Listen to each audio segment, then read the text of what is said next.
आज हम स्टार्ट कर रहे हैं D pharm first year pharmaceutical chemistry subject, जिसके अंदर हम इस वीडियो में chapter first introduction to pharmaceutical chemistry इसकी फुल डिटेल पढ़ेंगे।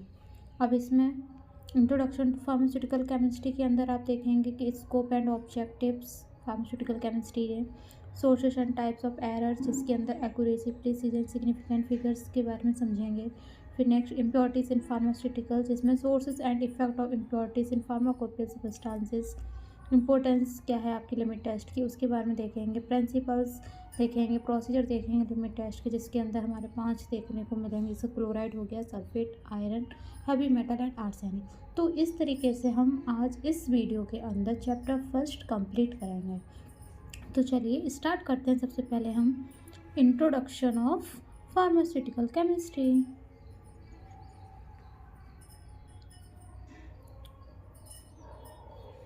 तो इंट्रोडक्शन फार्मास्यूटिकल केमिस्ट्री है क्या? तो फार्मास्यूटिकल केमिस्ट्री को ही हम मेडिसिनल केमिस्ट्री के नाम से भी जानते हैं।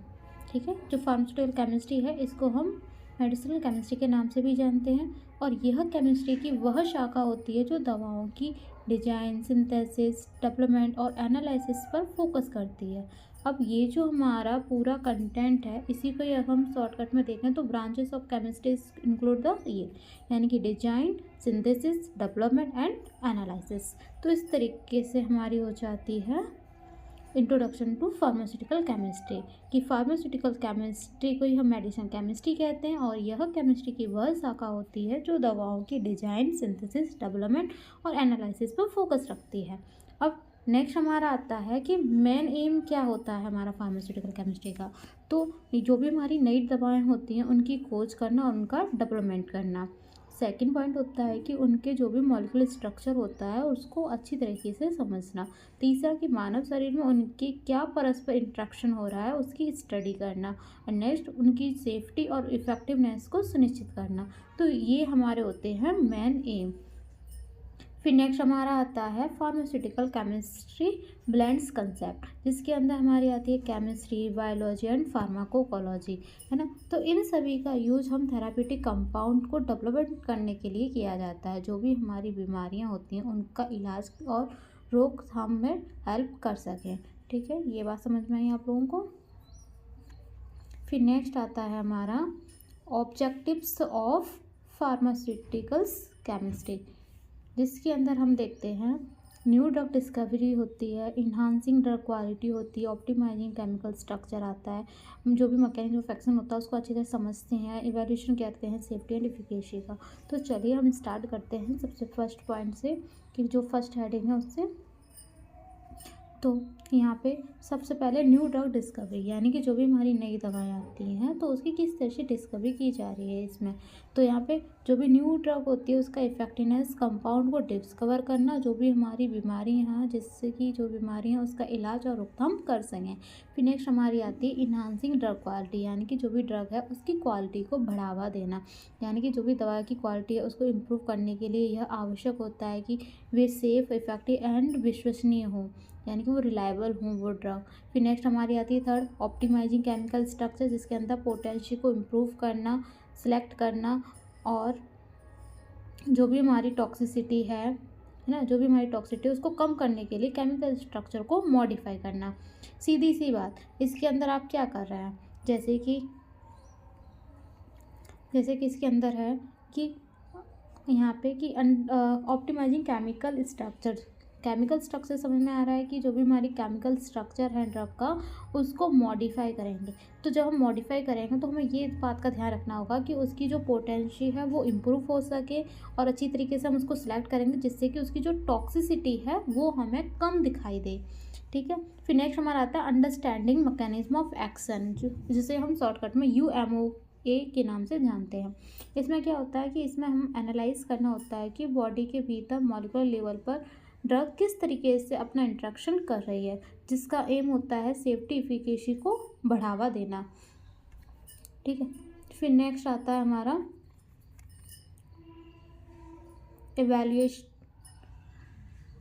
Evaluating safety and efficacy. इसमें क्या है कि दवाओं के जो थेरापेटिक बेनिफिट्स हैं उसके संभावित साइड इफ़ेक्ट के लिए उनका जो हार्डनेस टेस्ट करना होता है, यह सुनिश्चित करता है कि जो भी हमारी ड्रग है वो सेफ हो और रेगुलेटरी स्टैंडर्ड को पूरा करती हूँ। तो इस तरीके से हमारे यहाँ पे कंप्लीट होता है ऑब्जेक्टिव्स ऑफ फार्मास्यूटिकल केमिस्ट्री की। फार्मास्यूटिकल केमिस्ट्री के अंदर क्या क्या ऑब्जेक्टिव देखने को मिलते हैं। फिर नेक्स्ट हमारा आता है टारगेट की स्कोप ऑफ फार्मास्यूटिकल केमिस्ट्री। तो इसके अंदर भी हमें 5 चीज़ें देखने को मिलती हैं। फर्स्ट देखने को मिलती है कि drug discovery and development. Second देखने को मिलेगा कि ड्रग सिंथेसिस और उसके स्ट्रक्चर। थर्ड देखने को मिलेगा क्वालिटी कंट्रोल। फोर्थ देखने को मिलेगा फार्माकोकाइनेटिक्स फार्माकोडायनेमिक्स। एंड फिफ्थ देखने को मिलेगा ड्रग फॉर्मुलेशन एंड डिलीवरी। तो सबसे पहले स्टार्ट करते हैं हम ड्रग डिस्कवरी एंड डेवलपमेंट। इसमें क्या होता है, जो भी हमारी न्यू ड्रग है उसको पहले ढूंढेंगे, ढूंढने के बाद उनके जो भी केमिकल कंपाउंड होते हैं उनकी स्टडी करना हमारी ड्रग डिस्कवरी एंड डेवलपमेंट कहलाती है। फिर सेकंड आता है हमारा ड्रग सिंथेसिस एंड स्ट्रक्चर, जिसके अंदर आता है कि दवाओं की जो भी केमिकल स्ट्रक्चर है उसकी डिजाइन को क्रिएट करना और उनके जो भी थेरापेटिक प्रॉपर्टी होती है उसको फैक्टर करते हैं। फिर नेक्स्ट हमारा आता है क्वालिटी कंट्रोल। क्वालिटी कंट्रोल में होता है कि जो दवा की क्वालिटी है और जो प्योरिटी है उसको बनाए रखें, जिससे कि जो भी हमारी विभिन्न टेक्निक्स आती है जिसका हम इसके अंदर यूज़ कर सकें। फिर नेक्स्ट हमारा फोर्थ आता है फार्माकोकाइनेटिक्स एंड फार्माकोडायनेमिक्स। यहाँ पे शॉर्ट तरीके से लिखा हुआ है, ठीक है, लेकिन आप उसको फुल स्पेलिंग भी लिख सकते हैं। तो इसमें क्या होता है कि जो भी हमारी बॉडी में ड्रग है, जिसे शॉर्टकट में ADME के नाम से आता है, जैसे एब्जॉर्प्शन, डिस्ट्रीब्यूशन, मेटाबॉलिज्म और एक्सक्रीशन, इन चारों का इसके अंदर एग्जामिन किया जाता है फार्माकोकाइनेटिक्स के अंदर। और अगर मैकेनिज्म ऑफ एक्शन अगर कर रहे हैं तो ये हमारे अंदर आती है फार्माकोडायनेमिक्स के अंदर। तो इस तरीके से हमारा यहाँ पर scope of pharmaceutical chemistry complete हो जाता है।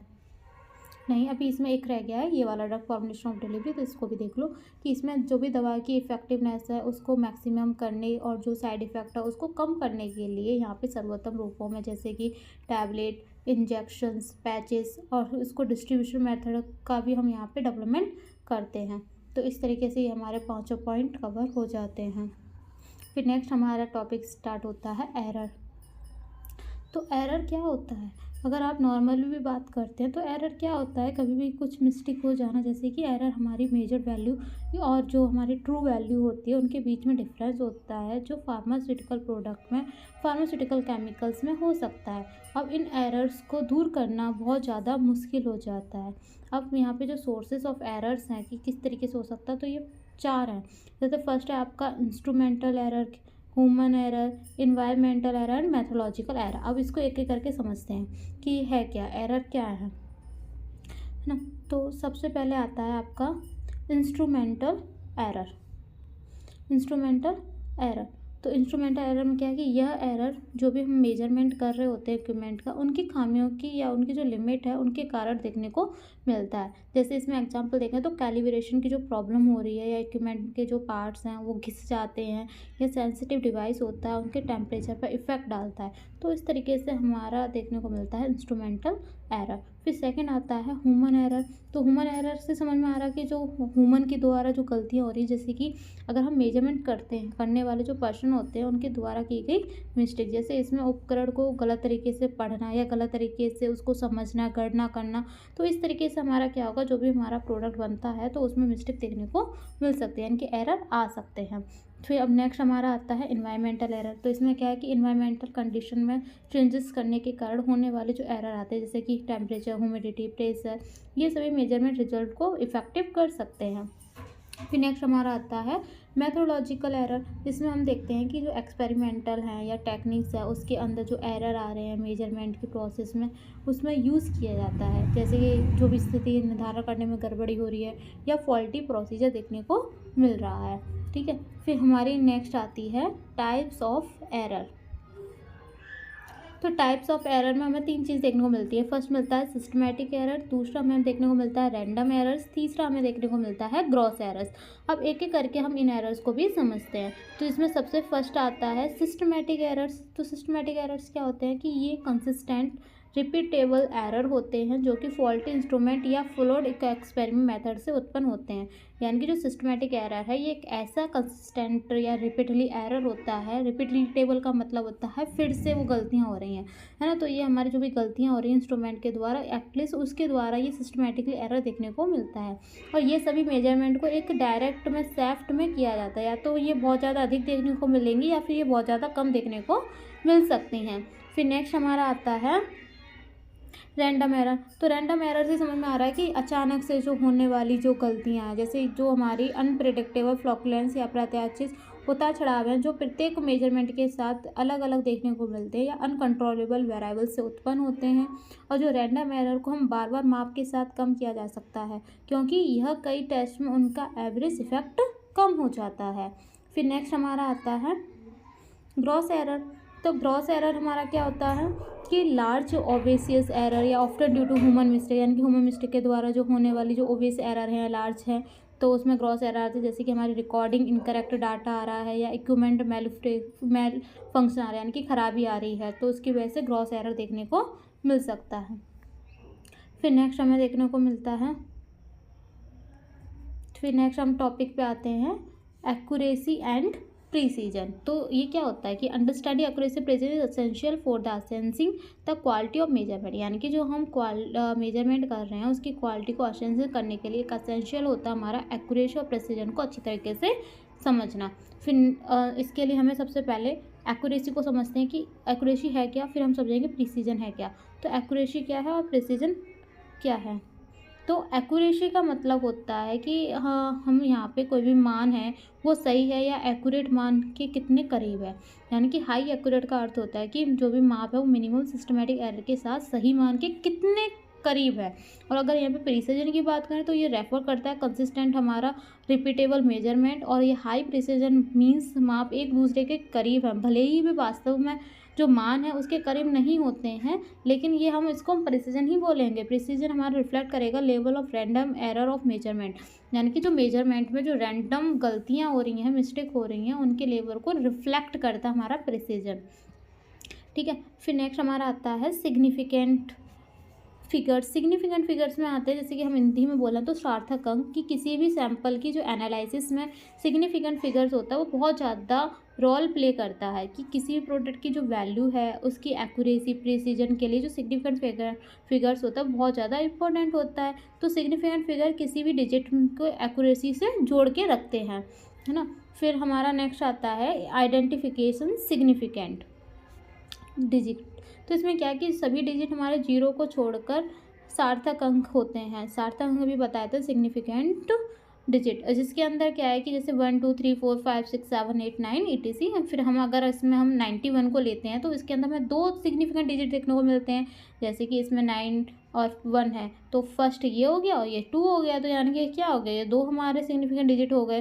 तो जो हमारा 9 है तो वो इसी प्रकार से हमारा जो 9 1 है वो इसी प्रकार से हमारा 1 2 3 4.45 में अगर हम देखें तो वो 9 1 है उसमें तुम्हारे 2 डिजिट हो गए। अगर हम यहीं पे 1 2 3.45 को देखें तो इसमें हमारे कितने सिग्निफिकेंट है, तो 5 है ना, 1 2 3 4 5, तो ये 5 हो गए हमारे सिग्निफिकेंट। तो ये हमारे क्या हो गए, सिग्निफिकेंट हमारे देखने को मिल गए 5, है ना। तो इस तरीके से हमारे सिग्निफिकेंट डिजिट हो गए।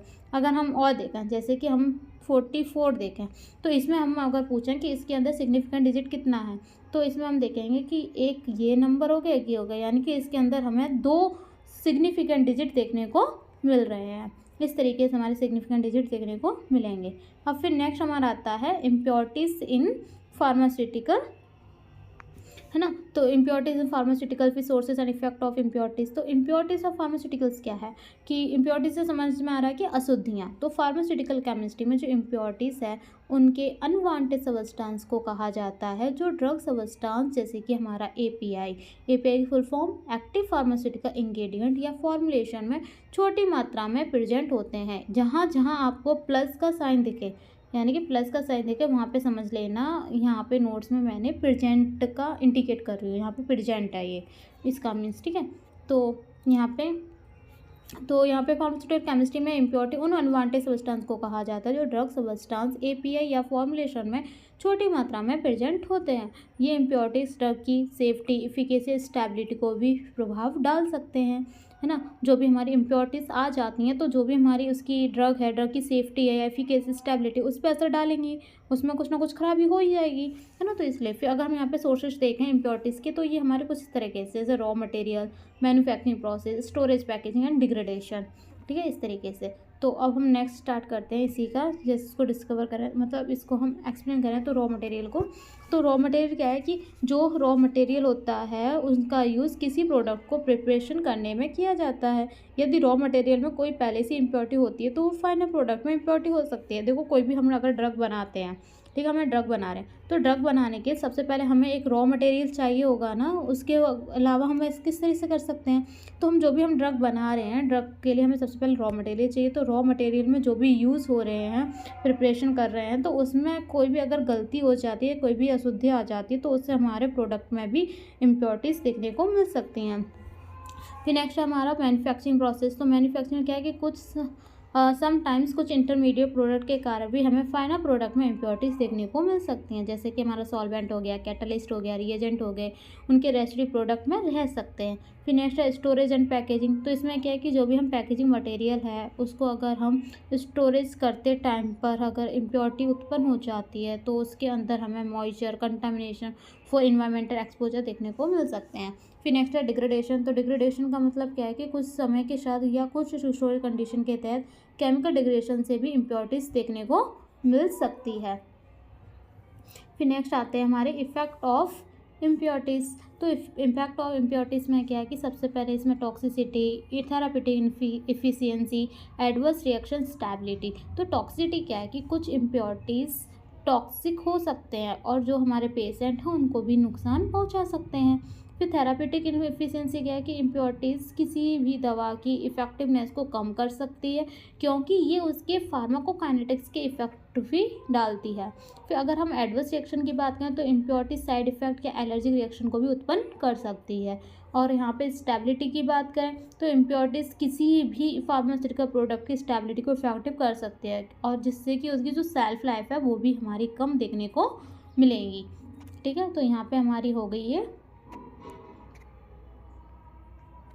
Effect of impurities. फिर नेक्स्ट हमारा आता है इम्पोर्टेंस ऑफ लिमिट टेस्ट, है ना। तो इम्पोर्टेंस ऑफ लिमिट टेस्ट क्या है? तो लिमिट टेस्ट हमारे लिए आवश्यक होता है जिससे कि किसी भी हमारे फार्मास्यूटिकल प्रोडक्ट की सेफ्टी, क्वालिटी एंड इफेक्टिवनेस को सुनिश्चित किया जा सके। यह टेस्ट संभावित हानिकारक इम्प्योरिटीज़ की मात्रा को भी स्वीकृत लिमिट, जो हमारी लिमिट में कंट्रोल करने के लिए भी किया जा सकता है। अब ये जो हमारे टेस्ट हो रहे हैं लिमिट टेस्ट, ये हमारा फार्माकोपियल स्टैंडर्ड के अनुसार किए जाते हैं, जैसे कि यूएसपी एंड बीपी। यूएसपी की full form United states pharmacopoeia और बीपी की फुल फॉर्म ब्रिटिश फार्माकोपिया, है ना। फिर उसके बाद आता है व्हाट इज़ लिमिट टेस्ट, कि हमारा लिमिट टेस्ट है क्या। तो हर प्रोडक्ट को ह्यूमन या एनिमल यूज़ करने के लिए थेराप्यूटिक रूप से सेफ्टी प्रोवाइड करना होता है। अब ड्रग का जो भी निर्माण से पहले यह सुनिश्चित करना आवश्यक होता है कि जो सभी कंपाउंड्स हैं वो ड्रग्स या सॉल्यूशन आदि इम्प्योरिटीज से फ्री हों। इम्प्योरिटी प्रोडक्ट के फिजिकल एंड केमिकल प्रॉपर्टीज़ को भी बदल सकती है। अब यहाँ पे हम इम्प्योरिटीज़ को क्यों दूर करने की बोल रहे हैं, क्यों फ्री होने की बोल रहे हैं, क्योंकि अगर हमारी कोई भी ड्रग है अगर उसके अंदर इम्प्योरिटीज़ मिल जाती है तो उसके अंदर हमें कुछ साइड इफ़ेक्ट देखने को भी मिल सकते हैं, है ना। तो इसीलिए तो यहाँ पे जैसे कलर, ऑर्डर, टेस्ट, ये सब भी बदल सकते हैं, और जो हमारी ये ड्रग है वो थेराप्यूटिक इफेक्ट को भी प्रभावित कर सकती है और टॉक्सिक इफेक्ट को भी उत्पन्न कर सकती है। फिर यहाँ पे प्योर केमिकल्स और जो इम्प्योरिटीज से फ्री कंपाउंड की खरीद कॉस्टली और डिफ़िकल्टी प्रोसेस हो सकती है, ठीक है। तो ये हमारा होता है लिमिट टेस्ट। एक बार फिर से बता देती हूँ कि लिमिट टेस्ट है क्या, कि हर प्रोडक्ट को ह्यूमन या एनिमल उपयोग करने के लिए थेराप्यूटिक रूप से सुरक्षा होना चाहिए। दूसरा कि ड्रग निर्माण से पहले यह सुनिश्चित कर लेना आवश्यक होता है कि इसके अंदर सभी कंपाउंड इम्प्योरिटीज से फ्री हों। तीसरा पॉइंट कि इम्प्योरिटीज प्रोडक्ट के फिजिकल और केमिकल प्रॉपर्टीज़ को चेंजेस कर सकती है, जैसे कि उसका कलर, उसकी ऑर्डर, उसके टेस्ट, या फिर ये ड्रग्स के थेराप्यूटिक इफेक्ट को भी इफेक्टिव कर सकती है, जिससे कि हमें इसके अंदर टॉक्सिक कंडीशन देखने को मिल सकती है। फिर नेक्स्ट है हमारा प्योर केमिकल और इम्प्योरिटी से फ्री कंपाउंड्स की खरीद कॉस्टली और डिफ़िकल्टी प्रोसेस हो सकती है। फिर नेक्स्ट हमारा आता है difference definition of limit test. तो डेफिनेशन ऑफ लिमिट टेस्ट क्या है कि यह एक सेमी क्वांटिटेटिव टेस्ट होता है। एक वर्ड आता है क्वांटिटेटिव और एक वर्ड आता है क्वालिटेटिव। क्वालिटेटिव का मतलब होता है उसके अंदर क्वालिटी देखी जा रही है। क्वांटिटी की मतलब यानी कि क्वांटिटी में एन आ रहा है, क्वालिटी में एल आ रहा है। एल का मतलब है इसके अंदर क्वालिटी, यानी कि क्वालिटी देखी जा रही है। क्वांटिटी का मतलब उसके अंदर कितनी नंबर है, नंबरिंग की जा रही है ना। तो यहाँ पे हमारा है डेफिनेशन ऑफ लिमिट टेस्ट में कि यह एक सेमी क्वांटिटेटिव टेस्ट है जिसका ऑब्जेक्ट किसी पदार्थ में प्रेजेंट बहुत कम मात्रा में इम्प्योरिटीज़ की पहचान और कंट्रोल करता है। यह टेस्ट कॉमनली कंपाउंड में इनऑर्गेनिक इम्प्योरिटी की जांच करने के लिए भी किया जाता है। अब एपरेटस यूज कौन सा होता है लिमिट टेस्ट में? तो जो एपरेटस यूज़ कर रहे हैं लिमिट टेस्ट का वो होता है नेजल सिलेंडर। ये काफ़ी इम्पोर्टेंट है, यानी कि very very very very important है कि ये एपरेटस आपसे पूछ लिया जाता है ऑप्शन में, इसलिए इस चीज़ को अच्छे से याद रखना अपने माइंड में। फिर यहाँ पे आता है लिमिट टेस्ट। तो लिमिट टेस्ट हमें 5 देखने को मिलते हैं। पहला chloride, sulphate, iron, heavy metals and arsenic. अब इन्हीं को ही हम डिटेल में स्टडी करेंगे कि ये है क्या। तो सबसे पहले हम देखते हैं limit test of for chloride. Chloride का लिमिट टेस्ट क्या है? तो इसमें सबसे पहले इंट्रोडक्शन कि क्लोराइड का इंट्रोडक्शन क्या है ना। तो यह टेस्ट किसी भी सैंपल में मौजूद क्लोराइड की अलाउेबल लिमिट निर्धारित करने के लिए डिज़ाइन किया जाता है। फिर अगर इसका प्रिंसिपल देखा है तो यह टेस्ट NaCl सिल्वर नाइट्रेट के बीच रिएक्शन पर बेस्ड होता है। अब इसके अंदर जो एसिडिक कंडीशन है उसमें यह प्रोसेस वाइट कलर का प्रेसिपिटेट सिल्वर क्लोराइड बनाता है। यानी कि यहाँ पे देखो, यानी क्या, यहाँ पे हमने सोडियम क्लोराइड लिया है और सिल्वर नाइट्रेट लिया है। अब जब हम इन दोनों की क्रिया करा रहे होते हैं डाइल्यूट HNO3 की प्रेजेंसी में, तो ये हमें सिल्वर क्लोराइड और सोडियम नाइट्रेट प्रोवाइड करता है। और जो सिल्वर क्लोराइड होता है ये वाइट PPT शो अप करता है, यानी कि ये वाइट PPT हमें देखने को मिलती है इसके अंदर। फिर नेक्स्ट है रिएजेंट प्रिपरेशन। तो रिएजेंट प्रिपरेशन में क्या है कि वो देख लीजिए। तो रिएजेंट प्रिपरेशन जैसे dilute nitric acid, silver nitrate solution and standard chloride solution. तो डाइल्यूट नाइट्रिक एसिड में कि इसके अंदर 10 ml HNO3 को 100 ml वाटर में डाइल्यूट किया जाता है। देखो अब एक चीज़ बताओ, जो अगर एक वर्ड आता है डाइल्यूट और एक वर्ड आता है कंसनट्रेशन, है ना। तो डाइल्यूट क्या होता है, कंसनट्रेशन क्या होता है, इसका आप लोग कमेंट बॉक्स में इन दोनों का डिफरेंस बताएंगे। जो ये डिफरेंस बताएगा उसको मैं आंसर ज़रूर दूंगी, ठीक है। अब यहाँ पे आते हैं कि सिल्वर नाइट्रेट सॉल्यूशन क्या है कि इसके अंदर 5 ग्राम सिल्वर नाइट्रेट को 100 ml H2O में सॉल्यूशन, यानी कि जो हमारा सिल्वर नाइट्रेट है 5 ग्राम का, उसको हम 100 ml वाटर के साथ सॉल्यूशन बनाते हैं। फिर इसमें स्टैंडर्ड सोडियम क्लोराइड सॉल्यूशन में क्या है 0.0585 ग्राम NaCl क्या है, सोडियम क्लोराइड को डिस्टिल वाटर में सॉल्यूबल करते हैं। फिर नेक्स्ट हमारा आता है प्रोसीजर। तो प्रोसीजर में हमें दोनों चीज़ देखने को मिलती है, एक होता है टेस्ट सैंपल और एक हमारा होता है स्टैंडर्ड सैंपल। देखो इन दोनों में डिफरेंस कुछ नहीं होता है, फिर बस माइनर सा डिफरेंस होता है। उसको देखो अभी क्या डिफरेंस होता है कि इसमें dissolve given sample in 10 ml of distil water, कि हमने एक सैंपल लिया, सैंपल को हमने 10 ml डिस्टिल वाटर के अंदर डिजॉल्व कर लिया और फिर हमने उसको ट्रांसफ़र किया सॉल्यूशन को नेस्ले सिलेंडर में, मार्क कर दिया फिर उसको T में। यानी कि हमने एक सैंपल लिया, ठीक है, उस सैंपल को हमने 10 ml H2O में डाला। H2O में डालने के बाद हमने इस सॉल्यूशन को ट्रांसफ़र किया। ट्रांसफ़र करने को भी हमने कहाँ पे ट्रांसफ़र किया, नेशनल सिलेंडर पे, ठीक है। नेशनल सिलेंडर में ही हम कर रहे थे, जो नेशनल सिलेंडर है उसी को हमने क्या कर दिया, मार्क कर दिया T शेप में। फिर उसके अंदर हमने 10 ml नाइट्रिक एसिड डाली, हमने नाइट्रिक एसिड डाला। नाइट्रिक एसिड डालने के बाद हमने यहाँ पर डाइल्यूट किया 50 ml नेशनल सिलेंडर में। उसके बाद हमने इसमें ऐड किया 1 ml सिल्वर नाइट्रेट सॉल्यूशन। फिर उसको हमने प्रॉपरली स्टिर किया और कीप असाइड कर दिया, यानी कि उसको 3 मिनट तक फिर उसको वहीं पे रख दिया। फिर हमने देखा कि इसके अंदर ऑफिलसेंस और टर्बिडिटी देखने को मिल रही है।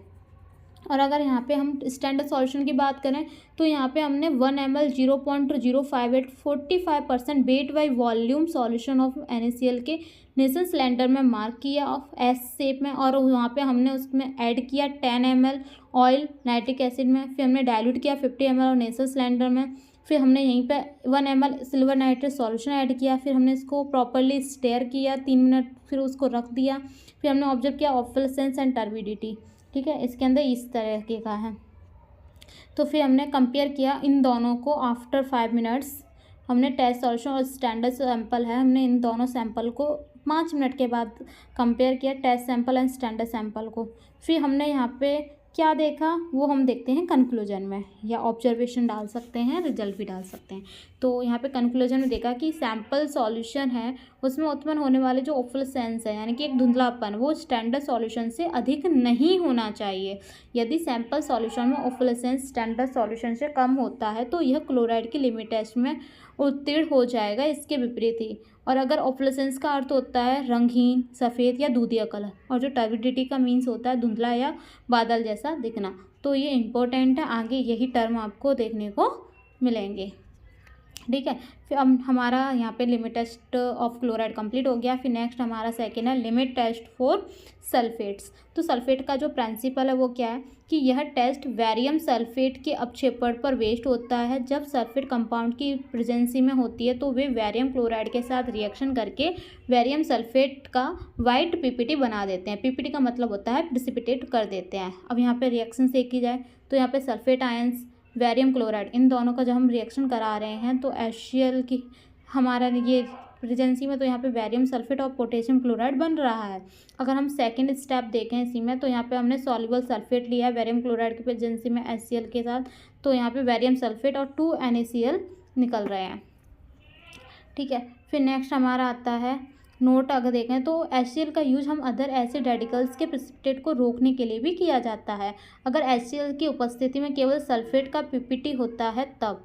अगर यहाँ पे बैरियम सल्फेट रिएजेंट का यूज़ देखें तो बैरियम सल्फेट रिएजेंट का यूज़ रिएक्शन के लिए किया जाता है। इसमें निम्नलिखित कंपोनेंट जैसे कि बैरियम क्लोराइड हो गया, सल्फेट फ्री अल्कोहल हो गया, पोटेशियम सल्फेट का 1% सॉल्यूशन हो गया, है ना। फिर हमारे नेक्स्ट आती है इसी के अंदर पोटेशियम सल्फेट का यूज़। तो यह रिएक्शन की सेंसिटिविटी को जांचने के लिए यूज़ किया जाता है। यह बैरियम क्लोराइड के साथ रिएक्शन करता है और कम मात्रा में बैरियम सल्फेट बनाता है जो कि हमारे सीडिंग एजेंट के रूप में वर्क करता है। अब इसके अंदर आती है प्रोसीजर कि जो हमारा सल्फेट है उसका क्या प्रोसीजर है टेस्ट सॉल्यूशन स्टैंडर्ड सॉल्यूशन का। तो टेस्ट सॉल्यूशन स्टैंडर्ड सॉल्यूशन, तो टेस्ट सॉल्यूशन में क्या हो रहा है कि डिजॉल्व कर रहे हैं specific quantity of test substance distil water, यानी कि एक हमने कोई क्वांटिटी ले ली, उस क्वांटिटी को हम डिजॉल्व कर रहे हैं डिस्टिल वाटर के साथ में और फिर उसको हम ट्रांसफ़र कर रहे हैं नेस्ले सिलेंडर में। जैसे नेस्ले सिलेंडर में ट्रांसफ़र कर रहे हैं तो उसके अंदर हम 2 ml डाइल्यूट HCl को डाइल्यूट मतलब मिला रहे हैं, ऐड कर रहे हैं। ऐड करने के बाद हम उसके अंदर वाटर के साथ में 45 ml के साथ हम उस वॉल्यूम को मेकअप कर रहे हैं। उसके बाद उसके अंदर हम 5 ml बैरियम सल्फेट रिएजेंट को ऐड कर रहे हैं। ऐड करने के बाद इसको हम ग्लास रॉड के हेल्प से उसको हम स्टेयर करेंगे। स्टेयर का मतलब होता है उसको मिलाएंगे, हिलाएंगे उसको। फिर हम उसके बाद 5 मिनट तक उसको स्टैंड पे रख देंगे। फिर हम ऑब्जर्व करेंगे कि टर्बिडिटी क्या प्रोड्यूस कर रही है और उसको हम कंपेयर करेंगे स्टैंडर्ड सॉल्यूशन के साथ, यानी कि जो टेस्ट सॉल्यूशन है उसको हम इस स्टैंडर्ड सॉल्यूशन के साथ कंपेयर करेंगे। अगर यहाँ पे स्टैंडर्ड सॉल्यूशन की बात किया जाए तो हम इसमें dissolve specific quantity of standard substance distil water transfer. देखो टेस्ट सॉल्यूशन तो यहाँ पे हमारा एक वर्ड आ रहा है टेस्ट, और अगर स्टैंडर्ड सॉल्यूशन तो यहाँ पे आ रहा है स्टैंडर्ड। बाकी का आपका मोस्टली सेम है, बस एक ऊपर अलग है कि यहाँ पे एक टेस्ट आ रहा है, यहाँ पे स्टैंडर्ड तो स्टैंडर्ड आ रहा है। और यहाँ पे देखो लास्ट में यहाँ पे जो टेस्ट का है वहाँ पे हम कंपेयर करेंगे स्टैंडर्ड सॉल्यूशन के साथ, और अगर स्टैंडर्ड सॉल्यूशन है तो यहाँ पे टेस्ट आ रहा है तो हम इस स्टैंडर्ड सॉल्यूशन हम इस टेस्ट के सॉल्यूशन के साथ में कंपेयर करेंगे। और बाकी का मोस्टली पूरा का पूरा प्रोसेस इसके अंदर सेम है। देखो यहाँ पे डिजॉल्व कर रहे हैं quantity standard substance distil water के साथ, इसमें हम ट्रांसफ़र करेंगे नेस्ले सिलेंडर में। फिर यहाँ पे भी 2 ml ऑफ डाइल्यूट HCl है तो यहाँ पे भी हमारा 2 ml डाइल्यूट HCl ले रहे हैं। और यहाँ पे 45 ml वाटर के साथ में मेकअप कर रहे हैं वॉल्यूम को, तो यहाँ पे भी 45 ml वाटर के साथ मेकअप किया जा रहा है वॉल्यूम का। फिर यहाँ पे बैरियम सल्फेट रिएजेंट 5 ml मिलाया जा रहा है तो यहाँ पे बैरियम सल्फेट रिएजेंट 5 ml ही मिलाया जा रहा है। फिर यहाँ पे भी वही प्रोसेस हो रही है, यहाँ पे भी वही प्रोसेस हो रही है, यानी कि यहाँ पे ग्लास रॉड को हिलाया जा रहा है ग्लास रॉड की हेल्प से और उसको 5 मिनट तक रखा जा रहा है। ऐसे ही यहाँ पे स्टेयर किया जा रहा है ग्लास रॉड से और उसको 5 मिनट तक स्टैंड किया जा रहा है। फिर यहाँ पे भी ऑब्जर्व किया जा रहा है, यहाँ पे भी ऑब्जर्व किया जा रहा है उसकी टर्बिडिटी को।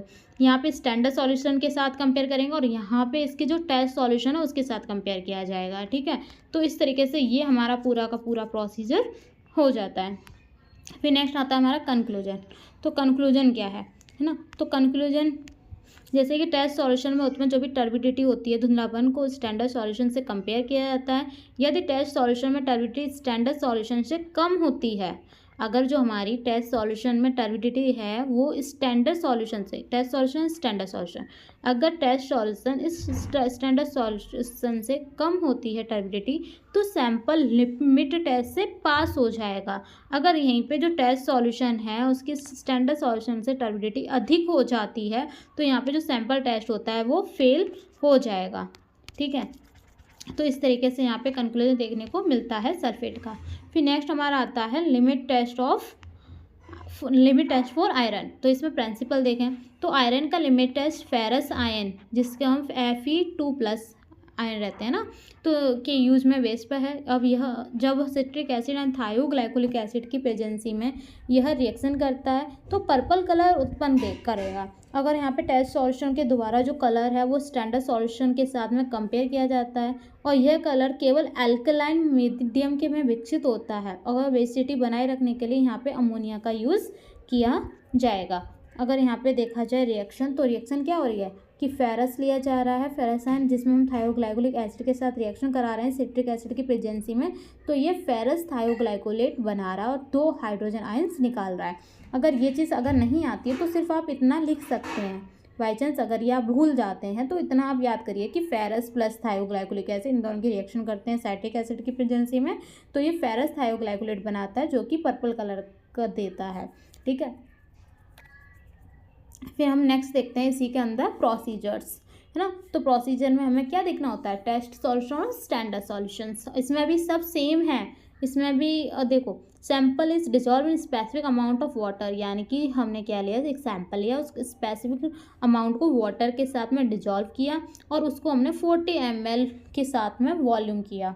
और यहाँ पे 2 ml हमने लिया है स्टैंडर्ड सॉल्यूशन, आयरन डाइल्यूट कर रहे हैं वाटर के साथ में, जिसके हमने 40 ml तक मेकअप करेंगे।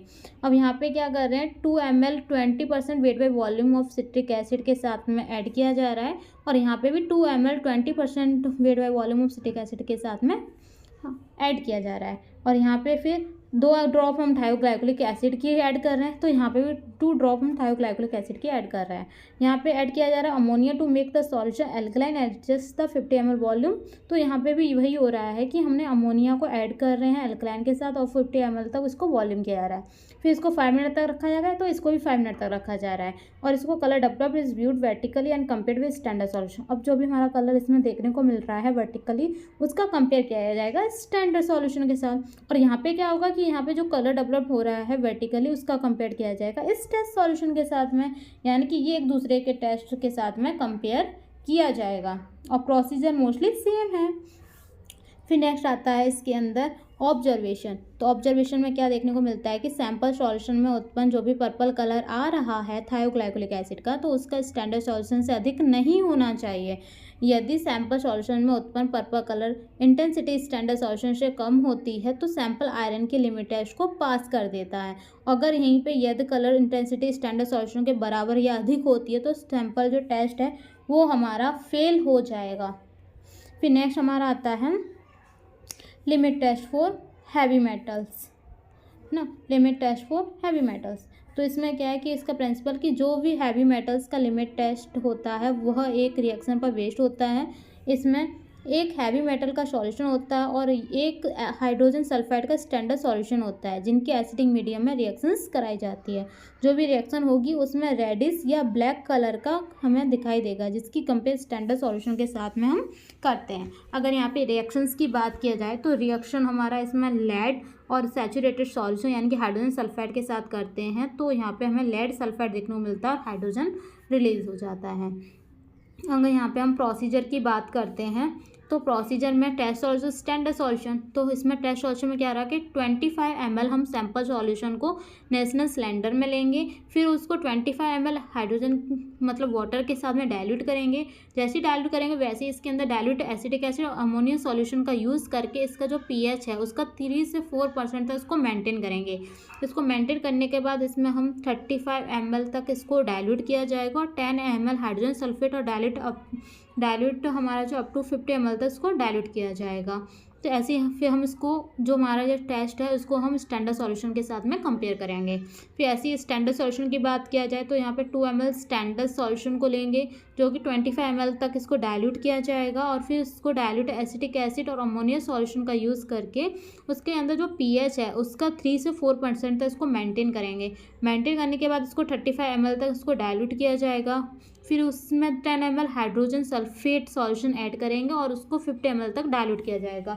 डाइल्यूट करने के बाद हम जो स्टैंडर्ड सॉल्यूशन है उसका कंपेयर हम टेस्ट सॉल्यूशन के साथ में करेंगे। फिर नेक्स्ट हमारा आता है कंक्लूजन। तो कंक्लूजन क्या है इसका कि इसके अंदर हमें टेस्ट सॉल्यूशन में जो कलर प्राप्त होता है उसे स्टैंडर्ड सॉल्यूशन से प्राप्त जो कलर है उसके साथ में कंपेयर करें। सीधी सी बात, जो टेस्ट सॉल्यूशन है, टेस्ट सॉल्यूशन को हम स्टैंडर्ड सॉल्यूशन से कंपेयर करेंगे और जो स्टैंडर्ड सॉल्यूशन है उसका हम टेस्ट सॉल्यूशन से हम इसका कंपेयर किया जाएगा।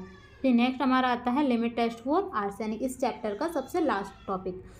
तो लिमिट टेस्ट फॉर आर्सेनिक क्या है? तो सबसे पहले इसके अंदर आर्सेनिक का मीन समझेंगे, क्योंकि आर्सेनिक क्या है, आर्सेनिक बहुत ज़्यादा हमारे ह्यूमन बॉडी के लिए हार्मफुल रहता है, इसलिए इसको अलग से समझ लो।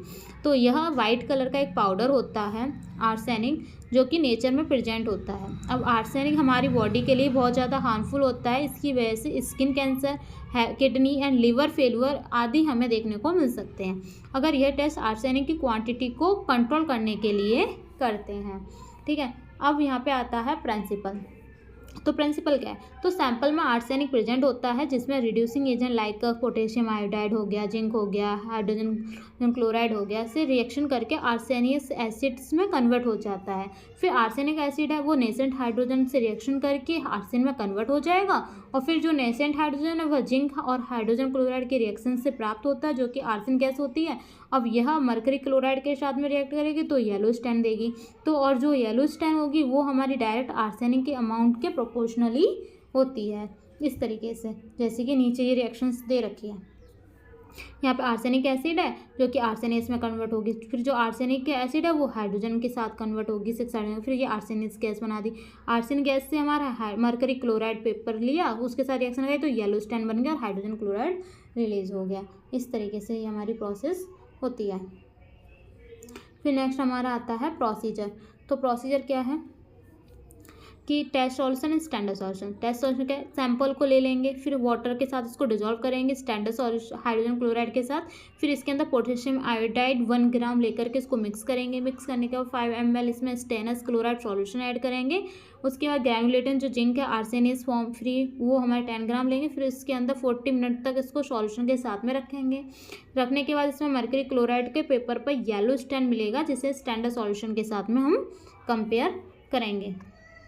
उसके बाद अगर स्टैंडर्ड सॉल्यूशन देगा तो इसमें डिजॉल्व एक अननोन हमारा जो अमाउंट है dilute arsenic solution standard hydrogen उसको लेंगे, क्लोराइड को। उसके बाद हम 1 ग्राम पोटेशियम आयोडाइड को मिक्स करेंगे। मिक्स करने के बाद 10 ग्राम हम इसके अंदर ग्रैनुलेटेड जिंक लेंगे।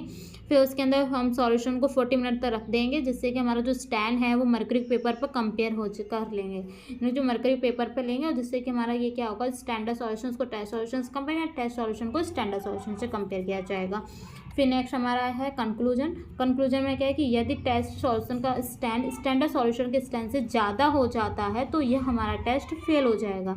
अगर हमारा जो टेस्ट सॉल्यूशन है, अगर ये टेस्ट सॉल्यूशन स्टैंडर्ड सॉल्यूशन से ज़्यादा हो जाएगा तो यानी कि जो टेस्ट है वो हमारा फेल हो जाएगा, ठीक है। और अगर हमारा यह स्टैंड कम होगा तो यानी कि ये हमारा जो टेस्ट है वो हमारा पास हो जाएगा। इसी तरीके से यहाँ पे हमारा जो फार्मास्यूटिकल केमिस्ट्री का फर्स्ट चैप्टर है वो कंप्लीट हो जाता है। तो आपने अभी तक ये पूरा फर्स्ट चैप्टर कंप्लीट देख लिया है। Thank you. अगर कोई भी डाउट हो तो आप कमेंट बॉक्स पे कमेंट कर सकते हैं, और आगे आपकी सेकंड जो चैप्टर है वॉल्यूमेट्रिक एनालिसिस उसको भी हम नेक्स्ट वीडियो में कवर करेंगे कंप्लीटली।